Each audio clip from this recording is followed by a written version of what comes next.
Hey everybody, happy Friday. So on today's episode, I'm actually going to be doing something different.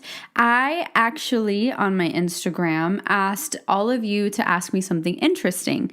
And so my thought was on Instagram, I'm not able to get to as many questions as I'd like because it takes so long to type things out. And so I thought this might be a better format to just talk about different things that you have in mind with no specific topic, just different questions that are coming up on your journey. So I hope this Q&A episode is helpful for you. And if you do really like this, let me know, because if you do like it, I can make this a more reoccurring thing, maybe once a month, just to chat, answer anything that comes up for you, even if it's not directly related to affirmations, maybe it's only holistic living. So I really, really hope this is a fun episode. I'm super excited to record this. So let's dive right in.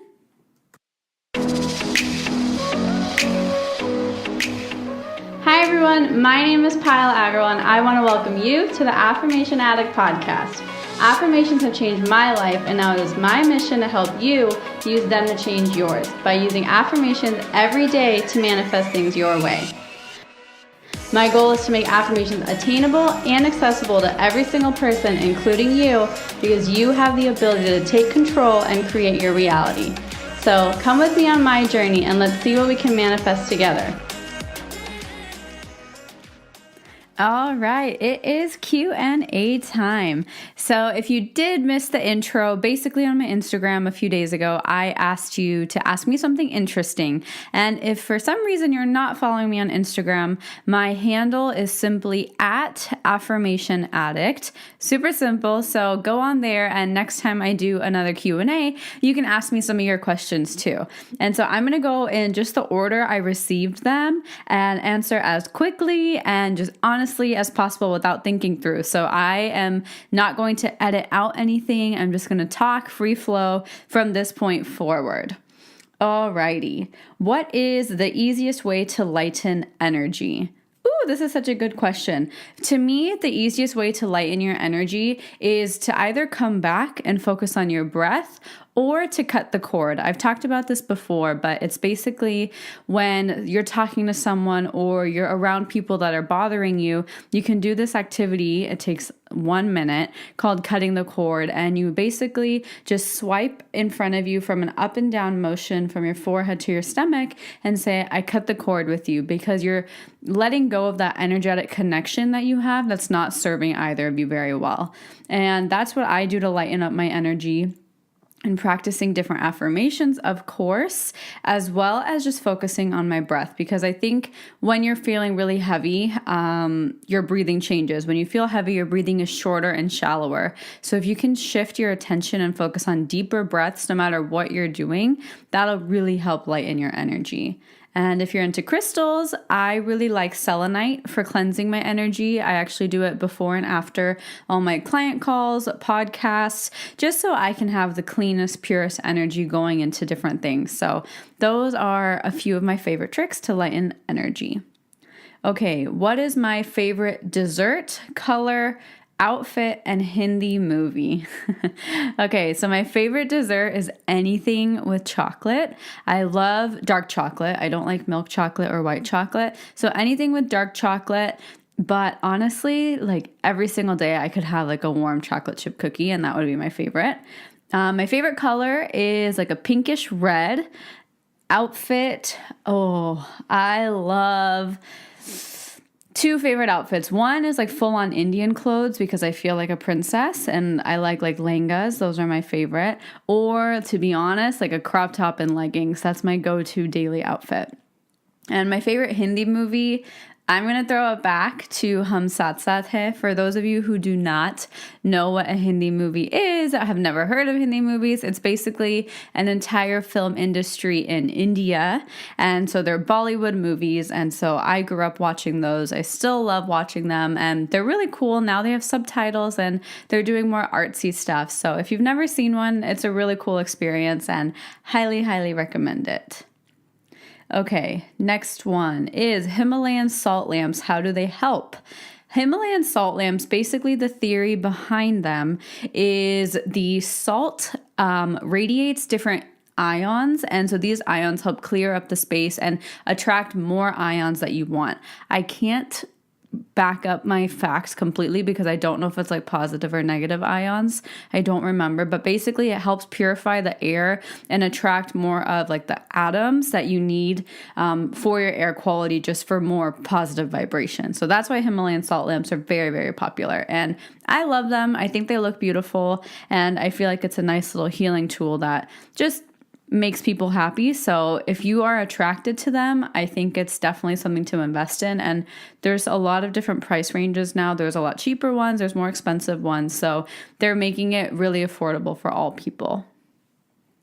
One person said, "Thank you for turning all my negative thoughts into positive. You're inspiring me every day." That is so sweet. Thank you for letting me do this work. Thank you for supporting it, because if it wasn't for you guys, I would not be able to continue doing this. So I know you guys thank me, and I'm so grateful for that, but your presence and your energy and your attention is what makes this possible. So I'm seriously so thankful for you. So thank you for letting me do this. Someone asked me, what book was I reading in the previous snap? So the past 2 days I've been posting a couple pictures of a certain book. And the only reason I'm not giving you the book name is because I unfortunately don't recommend it. I really, really wanted it to be a good read, and I'm not going to say the name just because I don't want to shift your opinion, but I personally don't recommend it, so I don't want to tell you the name and you go buy it and you not like it. I think there's a couple really good pages in there, and it's a really good book for people who've never heard of this, never heard of thinking positively. But if you've been following my page, you're already way ahead of that book. So I don't think it's necessary. And I know that's kind of selfish of me. But I just really think it's not the best book, and I would not recommend it under my name, unfortunately. But I think there's a lot of other books that are great that will help you with your growth. And if you go on my Instagram, I have a ton of books on my resources highlights. And just to name a few, You Can Heal Your Life by Louise Hay is amazing. Becoming Supernatural by Dr. Joe Dispenza. Those are a few of my favorite books, and really, really powerful books to help you get into the law of attraction, as well as I want to just say it's called The Law of Attraction by Abraham Hicks. So those three I would highly recommend. Okay, the next question, how to handle burnout. I personally think, I've just been posting about this, with burnout, you gotta listen to your body. And a lot of the times the reason we get burnt out is because we're trying to meet a deadline, or you're trying to just do, and we don't take breaks because we're just trying to finish that item or that project. So my recommendation to handle/avoid burnout is to take breaks while you're doing the process and listen to your body, listen to what you need while you're trying to accomplish something. And sometimes your body's going to say, I just need a break, and you need to take that break, because it's better to take a break and recoup rather than spend 10 times as much time trying to force something out when you're at the point of burnout. But if you are already at the point of burnout, I would recommend just stepping back and giving yourself a full day to recoup and rejuvenate in whatever way you need, because the best way to handle burnout is to refill your cup. And I know that's a very simple answer, but that's the truth. And just give yourself the time you need to rejuvenate and get to where you really want it to be. Okay, next question is, how do you know if you're being unrealistic with what you want in relationships and in general? So this was a two-parted question. And one thing as a precursor is realizing that the universe will never put desires into your mind, and the universe will never let you think anything that's not possible, because everything is possible. Just because it doesn't make logical sense as to how it's going to get there, that's fine. But unrealistic is our definition, basically based on our emotional lenses and what we've seen. Just because you've never seen it happen doesn't mean it's not possible. It just means that you haven't figured out a way, and that's not necessarily your problem either. That's the universe's job. If you're certain that something can happen, it'll happen, even if you don't know how. I've had the most unthinkable things happen to me, and I had no idea how, and they still happen. I just had faith in that process, and I allowed it to happen. Don't spend your energy thinking how unrealistic it is. How is this going to happen? Because you're just going to resist it, and it's not going to come into your life. If you just let it go and trust it, it'll happen way quicker than you believe it. And in terms of relationships, 100% I can advocate for this. All your expectations for your relationships can come true if you let them. I never thought I would find a guy who would put up with my crying, put up with my neediness, put up with all of me and accept me and my family and my culture for who I am. But I did. And I would always think that he wouldn't want to FaceTime me or he wouldn't want to text me. All those things that we all want, but we think, oh, no guys are going to do this, or it's too far out of reach. It's too good to be true. No, if you think it's too good to be true, yeah, it'll stay too good to be true. But if you're like, no, I know this will happen, it'll happen. So it's really a matter of what you believe. There's no such thing as unrealistic. Possibilities are limitless in our world, in the universe. So don't block yourself by thinking something is dreaming too big or something is too far out of reach, because it's not, unless you let it be. Okay, next question is, if I ask for a sign, is there a time limit after which I take it as a no-show? So this is a really interesting question. I have an entire podcast episode on asking for signs, so I highly recommend you listen to that if this is a question you have. But with signs, if they don't come up in like the time limit you requested, there's no cap on, okay, 30 seconds I have to see the sign and it's done. It's more like if you don't see the sign, tune inwards and feel your body. Is your body just desperate and really wanting to see that sign and you just don't want it to be true that you didn't see the sign? Or is your body like, you know what, even though I didn't see the sign, I still feel like it's true? Because in the end, and I mentioned this in that podcast episode, signs are just guidance. They're not hard and fast rules, because we tend to give our power away to anything we can. We don't want to take full responsibility. We don't want to take full accountability, and we don't want to listen to ourselves. Your highest self, your intuition knows exactly what's best for you. It's just really hard to listen to it.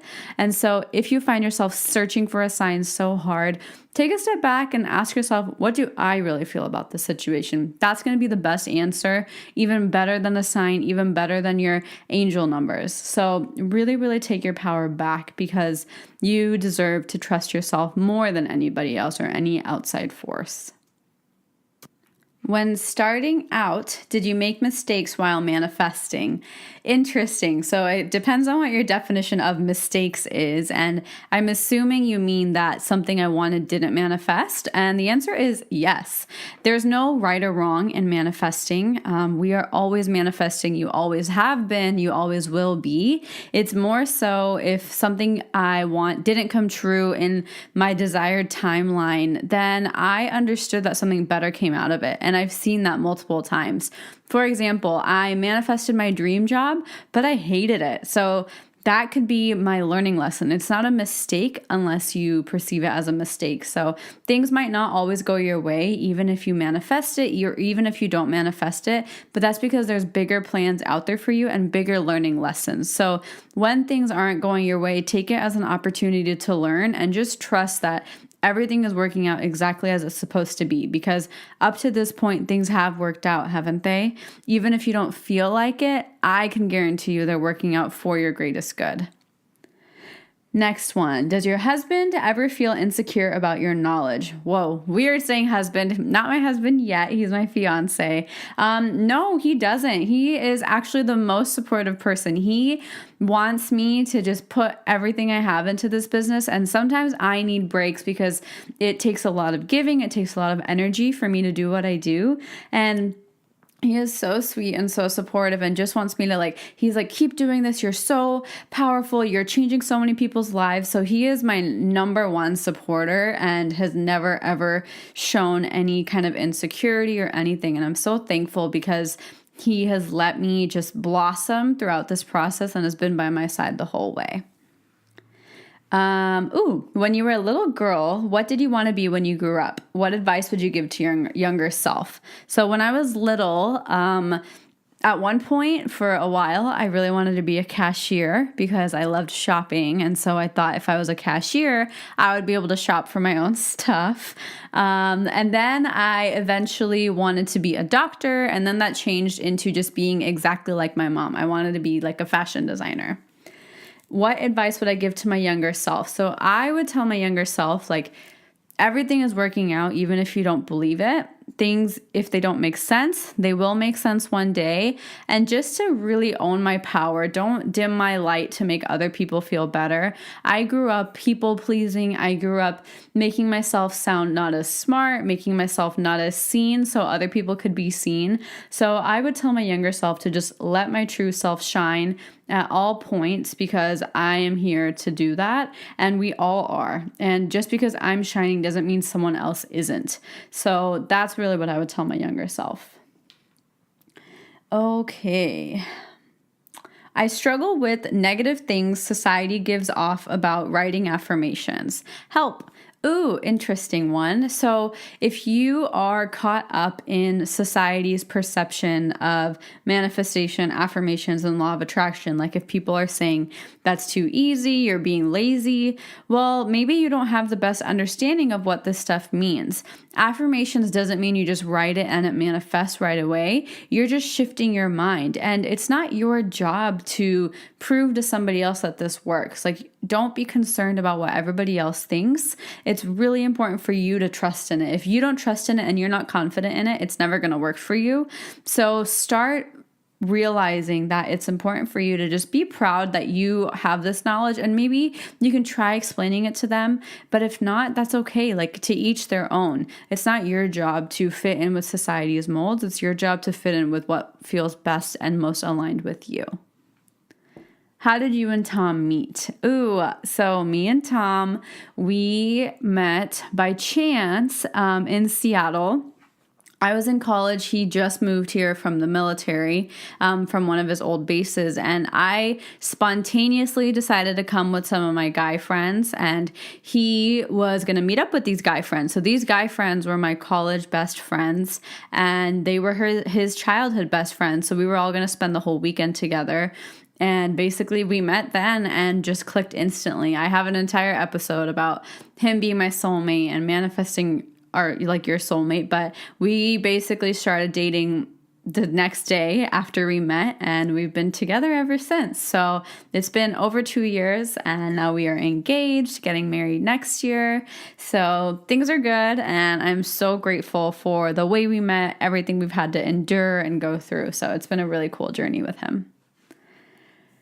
How do you always seem to have the perfect day and everything you find is always so perfect? Why are you so perfect? It makes me wonder. Interesting. I am not perfect at all. I am just as human as all of you. I do not have perfect days either. So that's kind of the social media thing coming through. And just when you admire someone, you really put them in a higher light. And I'm so grateful that you do admire me, admire what I do, but don't let me be like your baseline. Be your own baseline and let me just think of me as like a friend. I'm just a friend. I'm going through all the same things as you are. I post when I'm not having a good day. I tell you when I'm fearing through something or worrying through something or stressing out through something. I'm super candid with you guys. It's just the way you want to perceive it. I do have to take my own time to process things first. The first thing I do is process it and then I reflect on it. So I don't necessarily share when I'm super stressed out, because my first instinct is not to go share on social media that I am really stressed out and life sucks, because I don't think that'll help. So I choose to be stressed out, process it, and then share it to you guys. So you might not see my lowest low, but you see a level up above it, because just my instinct is not to take a picture of myself bawling my eyes out and sending it to you, because that's just not the way I work.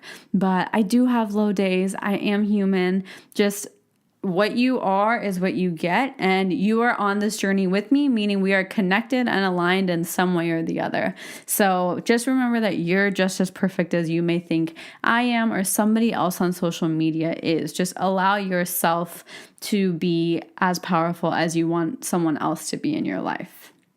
Okay, I'm going to do 2 more. The next one is tell me something about this sound healing playlist. So I just posted my Spotify sound healing playlist, and it's none of my songs. These are just songs on Spotify, and they're just healing frequencies. So the power of sound and healing frequencies is it's really, really about vibration. And so these songs are all recorded at different vibrations that help your cells and your entire body attune to different frequencies. So there's the frequency of love, there's a frequency of healing, there's all these different energetic frequencies. So listening to them or having them play in the background is very, very powerful because it allows your body to just align with that. Basically, you hearing those sounds is helping your cells and your entire being align with that tune, because that's just what we do. We align. And so the reason I recommend sound healing is because you can let it play at all times. You can let it play while you sleep, and it's just a really beautiful thing. And I've noticed that sometimes even when I'm not listening to it, I'll hear different sounds in the background. Like I hear Om a lot, and that's just come over time. And sometimes when I'm not listening to it, I just feel like I'm hearing these healing frequencies that bring such a soothing vibration. So if you're not already following my sound healing playlist, you're more than welcome to, or find your own on Spotify, YouTube. There's tons of resources out there. Okay, last one I'm going to answer is how to let go of someone you love. So this is a hard question. There's no easy way to do it, but letting go of someone you love, the reason you want to hold on so tight is not only because you want them to feel something for you. So you can let go of someone you love by focusing your energy onto loving yourself. The amount of love you're giving that person that needs space or that might need to let go, what if you could give that love to yourself? Someone we love, so someone that we really, really care about, may need some space from us. They may be on their own journey. So just understanding that we're all here to feel different karmas and go through different energies and meet different people and just go on different pathways. And sometimes you might need a little bit of space from someone just to learn something new. So in order to let go of someone, my biggest recommendation is to focus on loving yourself as much as you want to love them. Focus on you, because the more you focus on you, the better you're going to feel, and the more you will continue to manifest and align with what you want, instead of focusing on all the energy on somebody else and how amazing they are and how frustrated you are that you can't have them in your life. Switch that attention to yourself. Make that relationship with yourself. Give yourself the attention, the love that you're craving, because in the end, no matter what you do, 10 years down the line or 50 years down the line, it's all going to come down to how much you love yourself. Nobody else can fix that for you, and nobody else can fill that void for you. So that's really what I recommend. Okay, so those were the questions I answered. I didn't get to all of them, but I figured I could save some for next time if we do another one. So that was my fun Friday Q&A session, and I hope it was interesting for you. I hope I got to some of your questions, or that some of your questions you didn't even know you had were answered. And if you did like this episode, I would love if you either left me a review if you're listening on iTunes, or if you shared it on your Instagram story, or simply just DM'd me. It means the world to me when you guys just let me know how these episodes are impacting you, because that way I know what I need to fix or what I can continue doing. So your feedback is so, so important to me, and I'm just so grateful for you.